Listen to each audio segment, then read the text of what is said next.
O The Rock está de volta à WWE. Depois de um bom tempo, ele apareceu no show. E o que ele fez vai chocar vocês. Então, será que o The Rock fez? Quer descobrir? Vem com a gente que eu vou contar essa história para vocês e tudo o que aconteceu no Friday Night SmackDown. Mas antes, não deixa de fazer todas aquelas coisas que a gente pede para que você possa ajudar a alavancar o nosso canal. Se inscreva no canal, clique no sininho para receber as notificações de nossos novos vídeos, curta, comenta, compartilhe, o mais importante, assista esse vídeo até o final, porque isso é que vai alavancar o nosso canal e vai ajudar o nosso canal a crescer e se tornar o maior canal de luta livre do Brasil.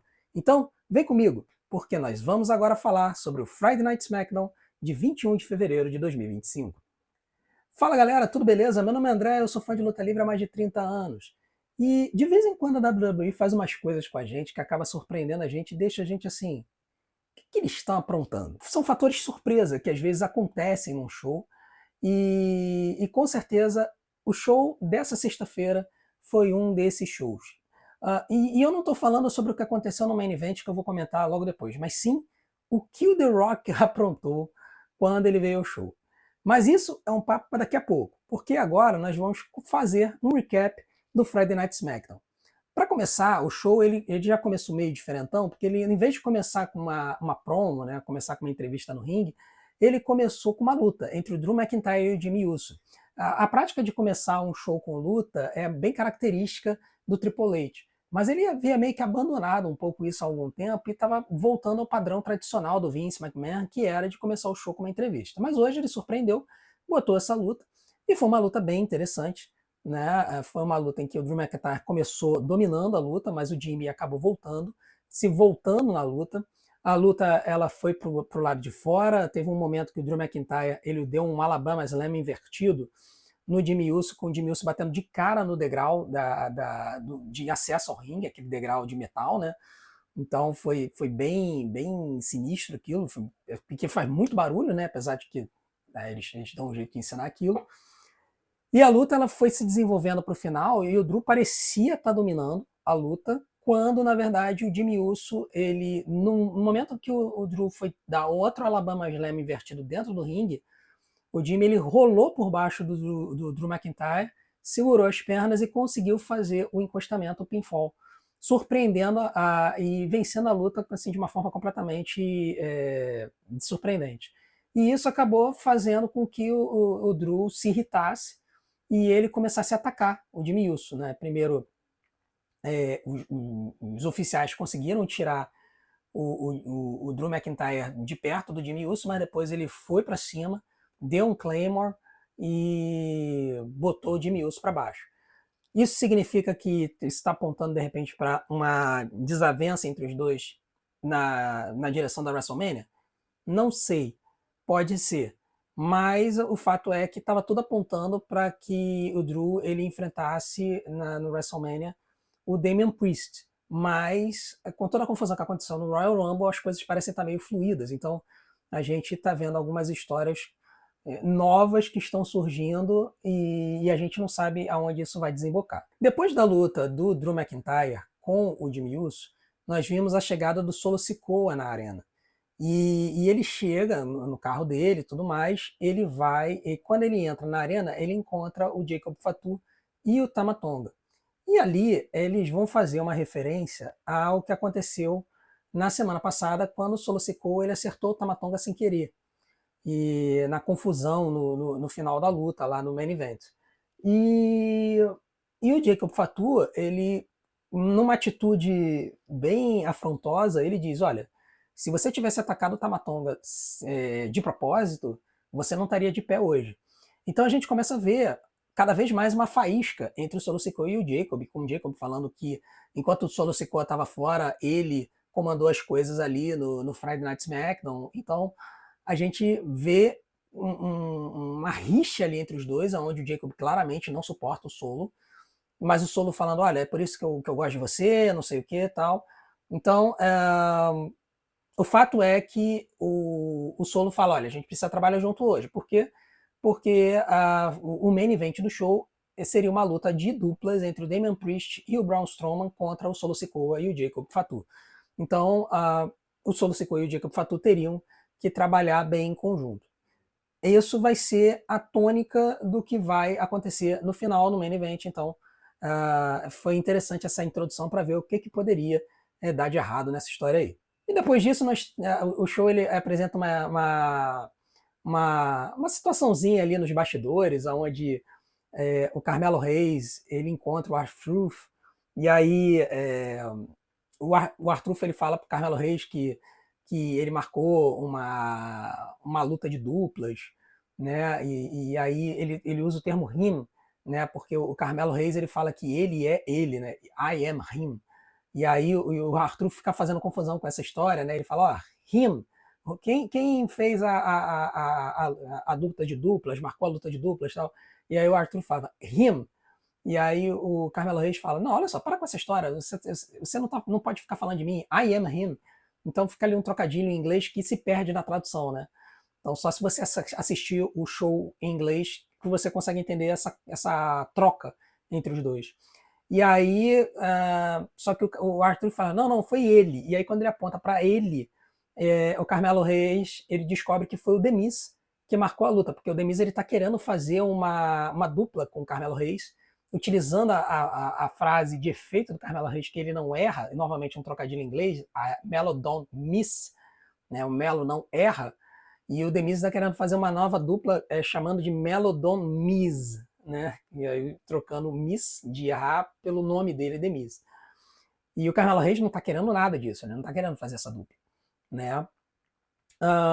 Mas o Arthur chega e fala, olha, eu vou ali porque tem uma lenda local da Louisiana que vai ser meu parceiro nessa luta. E ele já chegou, então vou lá encontrar com ele. E enquanto isso, Carmelo Reis chega, assim, claramente não tá nem um pouco afim de fazer dupla com o Demis, mas o Demis, ele tá ali e tal, vai ser legal, não sei o que, faz soquinho, Carmelo Reis some, ele bate e tal. Então, assim, tá tudo descambando para uma história entre esses dois e a gente, por enquanto, não sabe que história vai ser essa. E depois de um videozinho da Zelina Vega, onde eles estão tentando dar uma repaginada na persona dela, né? Talvez tentando separar ela da LWO, nós temos a luta entre o Demis e o Carmelo Reis. Eles entram, né, no ringue primeiro, depois vem o R-Truth e fala, olha, eu tenho aqui para chamar para vocês uma lenda da Louisiana. E ele vai lutar comigo, tenho certeza que todos vocês vão adorar. E essa lenda local é o Louisiana Night. E aí, quando ele falou isso no show, eu falei, cara, mas peraí, Louisiana Night, que isso? E aí é que quando toca a música que eu me toco, que na verdade era o LA Night. E por que ele brincou com essa história de Louisiana? Porque a sigla do estado da Louisiana, o show aconteceu em Nova Orleans, né, na Louisiana, e a sigla do estado da Louisiana é LA, né, LA. E, sendo que o nome do LA Night, na verdade, não tem referência a Louisiana, tem referência a Los Angeles, né? E aí foi interessante porque o Arthur falou Louisiana Night. Quando o LA Night entra, aí o pessoal se toca, que é por causa da sigla do estado da Louisiana onde o show acontece. E assim, são aquelas coisas que o Arthur faz que matam qualquer um. E aí, durante a luta, a situação só piora, porque o Arthur, em um dado momento da luta, ele dá um tag no Demis, pro Demis entrar na luta, sendo que o Demis é adversário. E só que por que ele fez isso? Porque o Demis e o Arthur chegaram a ser campeões mundiais de duplas, né, no ano passado. Então, é aquela situação que você olha e você fala, cara, é uma persona de um cara que fica estragando as coisas, errando e tal, que é sensacional, espetacular, né? Enfim, a luta vai se desenrolar, e no final da luta, bem no finalzinho da luta, o Demis ele entra no ringue com o R-Truth, dá a impressão que o R-Truth vai ganhar, mas o Carmelo Reis e o Demis eles viram e eles aplicam um golpe que é assim, é uma conjunção dos golpes finalizadores deles. O Melo ele tem um golpe finalizador que é o 148, que lembra o Cold Breaker do Chris Jericho, onde ele pega o oponente pela frente e bate com a cara dele no próprio joelho. E o The Miz, ele tem o Skull Crushing Finale, que ele pega o adversário no Full Nelson e joga ele de cara no chão. E aí eles fazem uma combinação aonde o The Miz, ele pega o adversário para dar o Skull Crushing Finale, e quando ele joga no chão, o Melo pega pela frente e usa o 148. Então é uma combinação do finalizador dos dois, e no final eles acabam celebrando a vitória, né? Então parece que essa confusão entre os dois, o Carmelo Hayes se rendeu e os dois vão passar a ser duplistas. O The Miz, ele é um lutador que, assim, eu falei isso no React, ele é bom em tudo, mas apenas ele não é excelente. E ele acaba encaixando muito melhor no cenário de duplas do que no cenário de simples. Então, o The Miz, ele com um parceiro, ele se dá muito bem. Ele fez carreira com o Big Show, com o John Morrison, ele teve uma dupla com o John Morrison durante muito tempo. Então, apesar do The Miz já ter sido campeão mundial 2 vezes, ele casa melhor com o cenário de duplas. E para o Carmelo Hayes, ele ir para o cenário de duplas vai ser bom, porque ele estava meio perdido no roster principal, e então vai dar um senso de propósito para eles e vai ajudar eles a aparecerem mais no show se eles entrarem no cenário de duplas. Depois de tudo isso, nós temos uma entrevista da Tiffany Stratton no ringue. A Tiffany Stratton entra no ringue e ela fala que ela vai ser a mulher mais dominante da WWE e tal. Ela dá uma esculhambada na Charlotte Flair. Mas durante a entrevista dela entra a Nia Jax e a Candice LeRae. Por quê? Porque a Tiffany tem uma luta contra a Candice LeRae. E a Nia Jax fala que ela vai destruir a Tiffany Stratton na Elimination Chamber, lembrando que na Elimination Chamber vai ter uma luta entre a Tiffany Stratton e a Trish Stratus contra a Nia Jax e a Candice LeRae. E aí, basicamente, depois disso, a Nia Jax fala que ela vai tomar o título de volta para ela, né, da Tiffany Stratton, e irá para a WrestleMania para enfrentar a Charlotte Flair. Mas aí a Tiffany fala que aquele não é o cinturão dela e tudo mais e tal, e elas vão para a luta. E é uma luta interessante, as duas são boas lutadoras, mas durante a luta a Tiffany ela consegue se impor e ela vence a Candice LeRae com a Prettiest Moonsault Ever, que é aquele mortal que ela dá, que ela vai pulando nas cordas, demonstrando um controle absoluto do movimento dela no ar, que é uma coisa que a gente tem comentado, que lutadoras que vêm da origem da ginástica estão se mostrando muito boas no ringue. E a Tiffany Stratton é um exemplo disso, e eu acredito que a WWE vai começar a apostar mais em pegar ginastas do colegial e tentar transformá-las em lutadoras da WWE. O fato é que depois que a Tiffany Stratton vence a luta, a Nia Jax interrompe a celebração da Tiffany, bate nela, acaba com ela. Ela vai acertar o Annihilator na Tiffany Stratton no corner, quando a Trish Stratus aparece. Né? Ela vem correndo do backstage para defender a Tiffany Stratus. A Tiffany Stratton. O nome delas é parecido, eu nunca tinha reparado nisso. E aí, nessa confusão que vai acontecer entre elas, a Nia Jax ela consegue a vantagem, as duas ficam caídas no chão, a Nia Jax arrasta a Trish Stratus e a Tiffany Stratton uma para cima da outra e dá um Annihilator duplo, né, que é o Bonsai Drop, imortalizado pelo Yokozuna, e elas acabam sofrendo o impacto disso. Né? E acaba que depois disso tudo, a Charlotte Flair ainda aproveita que a Tiffany está ali destruída no meio do ringue e ainda se posiciona do lado dela e aponta para a WrestleMania. Então, quer dizer, a Charlotte está sempre se aproveitando dos momentos ruins que a Tiffany Stratton está enfrentando no show. Depois disso, nós temos uma conversa entre o Cody Rhodes e o Damian Priest no backstage, o Damian Priest falando que ele vai vencer o Elimination Chamber, que vai vir pro título do Cody Rhodes, e o Cody Rhodes fala que respeita isso, que não sei o que e tudo mais. Depois, quando o Cody Rhodes sai, chega o Braun Strowman, aí eles tiveram a luta na semana passada, classificatória para a Elimination Chamber, então o Damian Priest pergunta se vai ter algum problema, o Braun Strowman que não vai ter, fala que não vai ter problema nenhum, que eles estão de boa, que eles têm que cuidar dos negócios no main event de hoje. Depois disso, nós temos uma entrevista muito interessante do Byron Saxton com a Naomi e a Bianca Belair, onde elas falam sobre a Liv Morgan e a Raquel Rodrigues e tudo mais, a luta pela defesa do título. Elas vão ter a vingança delas contra a Liv Morgan na Elimination Chamber, até aí nada demais. Mas tem uma parte, logo no começo da entrevista, que chama atenção. Quando o Byron Saxton pergunta para as duas se elas acreditam que a Liv Morgan e a Raquel Rodrigues atacaram a Jade Cargill, a Naomi imediatamente chega e fala que ela não acha, ela tem certeza que foram as duas.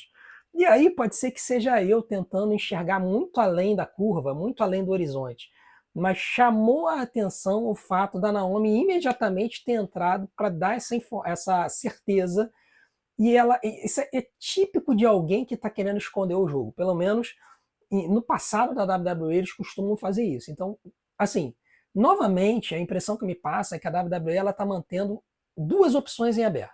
O caminho fácil, que teria sido realmente a Liv Morgan e a Raquel Rodrigues a terem atacado a Jade Cargill, e o caminho mais complexo, mais interessante da história, que seria que a Naomi teria atacado a Jade Cargill para assumir o lugar dela como dupla com a Bianca Belair, e aí a Jade Cargill ela vai voltar, e quando voltar, atacar a Naomi.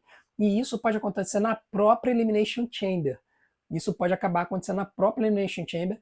É algo a se ver. Se isso acontecer, é bem provável que a Naomi se torne uma vilã e acabe começando uma história com as duas, correndo mais para frente, talvez até indo até a WrestleMania. O fato é que depois dessa entrevista e de um videozinho da Alexa Bliss muito interessante, onde eles mostram essa persona meio louca, meio psicótica da Alexa Bliss, que remonta à época que ela era parceira do Bray Wyatt, nós temos uma luta entre a Naomi e a Liv Morgan. Só que a luta simplesmente não acontece, porque quando a Naomi está entrando naquela entrada toda escura dela com a Bianca Belair, a Raquel Rodrigues e a Liv Morgan atacam elas por trás e arrebentam com elas, e simplesmente vão embora. Então, essa luta que aconteceria entre a Naomi e a Liv Morgan simplesmente não acontece. Às vezes as pessoas assistem o show e falam, mas peraí, o que aconteceu? Nessas situações é declarado no contest, não há luta, e simplesmente a história continua para ser contada na semana seguinte. Enquanto isso tudo está rolando, o The Rock ele chega na arena, né? O The Rock ele se prepara para ir falar com o pessoal, com o público. Mas antes disso, vai ter uma historinha em que o Nick Aldis ele expulsa a Liv Morgan e a Raquel Rodrigues do show, né? Porque elas são convidadas, elas são na verdade do Monday Night Raw. E depois que ele expulsa as duas e as duas saem rindo da cara dele, a Chelsea Green e a Piper Niven aparecem e falam que elas vão assumir o lugar da Bianca Belair e da Naomi na Elimination Chamber. E a Nick Aldis chega e ri. Não, olha só, vocês não vão fazer isso. Elas vão estar bem para a semana que vem. O ataque aconteceu, mas elas vão estar disponíveis para a Elimination Chamber. E aí a Chelsea Green chega e fala, poxa, mas eu tenho uma roupa especial separada para a semana que vem. E aí o Nick Aldis chega e fala, olha, não tem problema, você faz o seguinte, você pega a sua roupa, leva para o Canadá, e no Friday Night SmackDown, que é o show que vai acontecer em Toronto, na véspera da Elimination Chamber, você vai porque eu tenho uma oponente para você. E a Chelsea Green acha aquilo estranho tal, mas e fica irritada com a situação, mas ela sai se preparando para a semana que vem. E aí depois disso chega o grande momento, né? A história de que o The Rock estaria presente no show no SmackDown dessa noite, do Friday Night SmackDown, ela saiu durante o dia. A informação ela saiu durante o dia e foi surpreendente, porque o pessoal não esperava. Como já estamos em fevereiro, já há 2 meses do WrestleMania, o pessoal já achava que o The Rock não ia aparecer no WrestleMania, não ia fazer nada. Mas a notícia vazou, né? Quer dizer, vazou. A WWE divulgou durante o dia que o The Rock estaria presente na Louisiana e Nova Orleans. E, claro, todo mundo ficou embasbacado com isso. O The Rock, ele entra no ringue. No começo, ele age como um mocinho, ele inclusive ele faz a frase de efeito dele, só que ele não completa, isso chama atenção, né? Que ele fala, Finally, The Rock, e ele não completa. Geralmente ele faz isso quando ele é vilão, o restante do público completa. No começo, ele age como um mocinho para falar que Nova Orleans será a sede do WrestleMania 42 no ano que vem, né? A WWE ela adora ir para Nova Orleans, ela foi no WrestleMania 30, foi no WrestleMania 34 e agora vai voltar no WrestleMania 42. E tanto 30 quanto 34 eles fizeram show no Superdome, então no 42 ela vai fazer o show no Superdome também.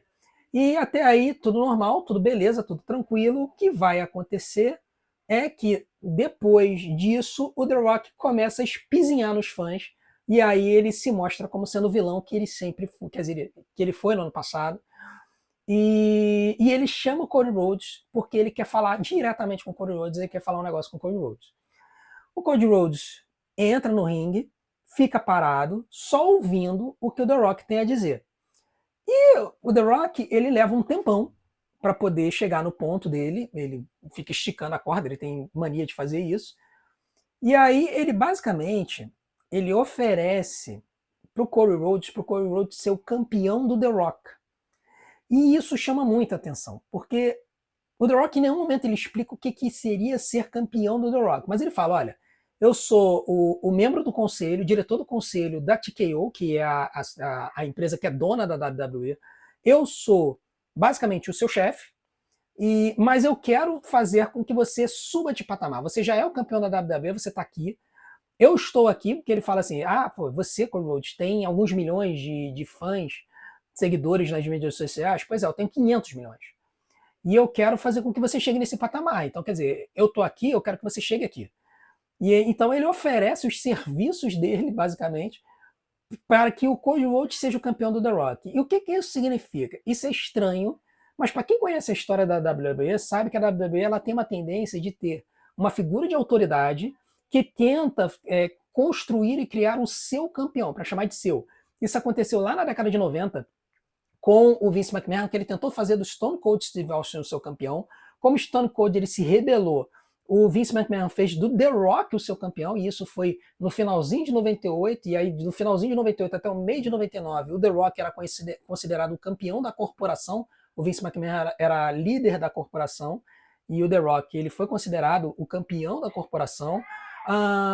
E depois disso, nós temos também na década de 2010, quando o Triple H ele era membro da autoridade, ele era líder da autoridade, e ele teve o Randy Orton como o seu campeão. E aí tinha aquela história de que o Daniel Bryan era apenas um lutador nota B, né, e ele precisava de um campeão nota A, e esse campeão era o Randy Orton. Então essa história ela aconteceu algumas vezes na história da WWE e parece que eles estão tentando fazer algo parecido com isso.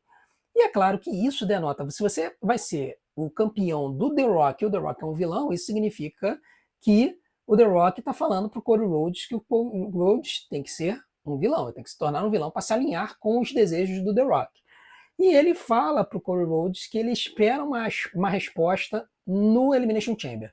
Então, quer dizer, além de todas as lutas que acontecem, agora na Elimination Chamber vai ter a resposta do Cody Rhodes para essa oferta do The Rock, que ninguém sabe muito bem ao certo o que significa, mas que parece transparecer, né, essa história do Cody Rhodes ser o campeão da autoridade. Então, foi uma história assim, completamente louca. Durante a entrevista, o The Rock aponta para o Cody Rhodes, fala que ele quer aquilo, o Cody Rhodes pergunta se é o cinturão, e o The Rock fala, não é o cinturão, eu quero só a alma. Então, assim, claramente ele está tentando fazer o Cody Rhodes ser um cara mais voltado para vilania, digamos assim. Então, é uma história que começou no Friday Night SmackDown, completamente surpreendente, e ela deve desembocar no Elimination Chamber. E o que que isso vai dar, a gente não sabe. O que que vai derivar disso, a gente não sabe. A gente sabe que, por exemplo, isso pode acabar levando ao Cody Rhodes, por exemplo, no desespero de manter o título, realmente aceitar a proposta do The Rock. O que seria uma referência ao WrestleMania 17, quando o Stone Cold Steve Austin estava desesperado para conquistar o título, o The Rock era o campeão, e aí no final da luta o Vince McMahon entra na arena, e quando todo mundo achava que o Vince McMahon iria se aliar ao The Rock, porque o The Rock havia sido seu campeão, na verdade o Vince McMahon se alia ao Stone Cold, e o Stone Cold ele acaba acertando o The Rock, e ele vence a luta e se torna o campeão e se alinha à figura de autoridade que era o Vince McMahon. Então, pode ser que seja isso, a gente não sabe, tem muito caminho, muita água para rolar ainda nessa história, e o que, que vai desenrolar nessa história do Cody Rhodes com The Rock, a gente ainda não sabe. Depois disso, nós tivemos uma luta muito interessante entre o Johnny Gargano e o Tommaso Ciampa contra o Pretty Deadly, uma luta pelo campeonato da WWE de duplas. E aí isso chamou atenção porque no começo do show eles não fizeram marketing dessa luta. Eles haviam falado no passado que iria acontecer essa luta, mas eles em nenhum momento dizem no começo do show que a luta iria acontecer, e isso chama atenção. E a verdade é que a luta, ela foi uma luta boa, ela estava se desenvolvendo bem, e quando o Pretty Deadly parecia que iria vencer, o Angelo Dawkins e o Montez Ford, que são os Street Profits, eles atacam as duas duplas e arrebentam com todo mundo. Depois o Motor City Machine Guns vem do backstage e os dois arrebentam com eles também, se colocando acima de todas essas duplas que formam a divisão de duplas do SmackDown. Então, assim, quando começou a luta e eles não anunciaram, eu já pensei assim, vai ter interferência, essa luta não vai acabar. E foi o que aconteceu. Então eles estão trazendo o Street Profits de volta, parece que o Angelo Dawkins ainda está perto de ser liberado para voltar, mas ainda não foi liberado medicamente. Então eles estão introduzindo novamente os Street Profits como essa dupla forte, pesada, para poder enfrentar os demais duplistas da divisão do SmackDown. E isso parece estar denotando um futuro de um cenário de uma luta de múltiplas duplas pelo cinturão. Provavelmente levando até o WrestleMania, mas a gente não sabe ainda se é isso que vai acontecer. Se vai ser no WrestleMania ou se vai ser antes. O fato é que está mostrando um cenário interessante. Ainda está vindo aí o The Miz e o Carmelo Reis para entrar nessa divisão. O R-Truth e o LA Knight me parece ser uma conjunção ali eventual. O LA Knight está numa história com o Shinsuke Nakamura pelo cinturão dos Estados Unidos. Inclusive, durante a luta de duplas do R-Truth e do LA Knight contra o Carmelo Reis e o The Miz, o Shinsuke Nakamura interferiu e atacou o LA Knight, o que favoreceu a vitória do Carmelo Reis e do The Miz. Então, o cenário de duplas está meio nebuloso, mas parece que eles estão caminhando para uma luta de múltiplas duplas, talvez na WrestleMania ou antes. Mas essa luta acabou que foi jogada fora porque teve essa interferência do Street Profits e acabou com a luta. Depois dessa luta, nós tivemos uma entrevista muito curiosa do Kevin Owens, onde ele acusa o Sami Zayn de estar querendo acabar com a carreira dele, mas aí ele fala que se ele acabar com a carreira do Sami Zayn e destruir a família dele, a culpa vai ser do próprio Sami Zayn, que propôs essa luta e tudo mais. Só que o que chama atenção é que essa entrevista do Kevin Owens, que ele faz com o celular e que ele publica no Twitter, né, no X, é feita na porta da casa do Sami Zayn. Ele pega o celular e ele vira e ele mostra que ele está na porta da casa do Sami Zayn e ele mostra a janela, porque as casas nos Estados Unidos às vezes são envidraçadas na frente e a pessoa consegue olhar para dentro da casa. E aí mostra lá o Sami Zayn com a esposa e a filha num momento de intimidade ali, familiar. O Sami Zayn está com uma camiseta e um short qualquer. Então, assim, o Kevin Owens ele parte para uma invasão de privacidade forte ali. Né? Então é interessante isso, porque traz mais um grau de mais um grau de pessoalidade essa briga não sancionada que vai acontecer no Elimination Chamber. Né? Uma luta não sancionada nada mais é do que uma briga entre duas pessoas e não, nem tem vencedor. Na verdade, tem um vencedor moral, que é a pessoa que ficar de pé. E por fim, o show ele vai terminar, ele finalmente ele encaminha para o main event da luta entre o Damian Priest e o Braun Strowman contra o Jacob Fatu e o Solo Sikoa. E a luta, ela é uma luta clássica de duplas, é uma luta normal, não tem nada excepcional na luta, até porque o único que faz movimentos de maior amplitude aí dos quatro é o Jacob Fatu. Mas a grande história da luta vai acontecer no final, quando, numa confusão no ringue, em que o Damian Priest vai tomar um super kick do Jacob Fatu, o Damian Priest ele sai na frente e o Jacob Fatu acaba dando um super kick no Solo Sikoa. E aí, com isso, o Solo Sikoa cai, o Jacob Fatu é jogado para fora, o Damian Priest pega o Solo Sikoa, dá o South of Heaven, que é o chokeslam que ele cai sentado, e depois vai para o encostamento e vence a luta por pinfall. E então a luta em si ela é boa, é uma boa luta, mas a história toda acabou sendo o erro do Jacob Fatu ao acertar o Solo Sikoa. E é claro que a gente sabe que isso vai acabar levando a um aumento das tensões entre os dois. Então a história agora ela vai começar a se desenvolver nesse sentido, e é muito provável que a gente tenha uma luta entre os dois muito em breve. Talvez eles estejam levando essa história para a direção da WrestleMania. Então, no geral, o show ele foi bom.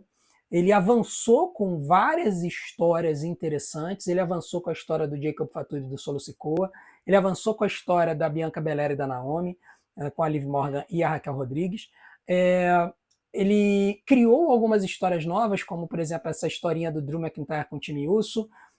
Mas aí a principal história da noite foi a chegada do The Rock e essa oferta escalafobética dele, que a gente não entendeu, contra o Cody Rhodes. O fato é que o show ele introduziu algumas coisas novas e a gente vai ter que esperar as próximas semanas para ver aonde isso vai desembocar. O fato é que o show foi bom, mas em matéria de trabalho de ringue, o show da segunda-feira foi melhor. Principalmente por causa da luta do Finn Balor contra o Seth Rollins e aqueles minutos alucinantes. Mas não deixou de ser um show legal, um show surpreendente, e com certeza nos leva a esperar ver o que a WWE está aprontando para as próximas semanas. Beleza, galera? Então, esse foi o nosso review dessa semana. Se você quiser ver todos os vídeos que a gente tem colocado aqui no canal, clica aqui nessa playlist que vai aparecer aqui do lado e não deixe de assistir esses vídeos, porque é a audiência de vocês que vai fazer com que o nosso canal cresça, se desenvolva e se torne aí um canal legal, um cantinho daqui do YouTube, onde as pessoas vão poder acompanhar mais de luta livre. E não deixe de fazer tudo aquilo que a gente pede para vocês fazerem. Nesse momento, a inscrição de vocês vale muito a pena. A gente conseguiu a nossa primeira meta de 50 inscritos para a gente poder fazer as lives no futuro. Agora, a nossa próxima meta é a gente chegar a 500 inscritos, que é quando o primeiro nível de monetização do YouTube começa a ativar. A gente precisa de 500 inscritos e 3 mil horas de visualização. As 3 mil horas de visualização vão acontecer com vocês vendo os vídeos. Se vocês verem os vídeos, naturalmente a gente vai conseguir isso. Mas os 500 inscritos dão um pouco mais de trabalho. Então, não deixem de se inscrever no nosso canal para que a gente possa alcançar o nosso próximo nível, o nosso próximo passo na nossa jornada aqui no YouTube. Beleza? Então, valeu, galera. Um grande abraço para vocês. Não deixe de ver a playlist que apareceu aqui do lado com todos os nossos vídeos. Até a próxima. Um grande abraço. Valeu!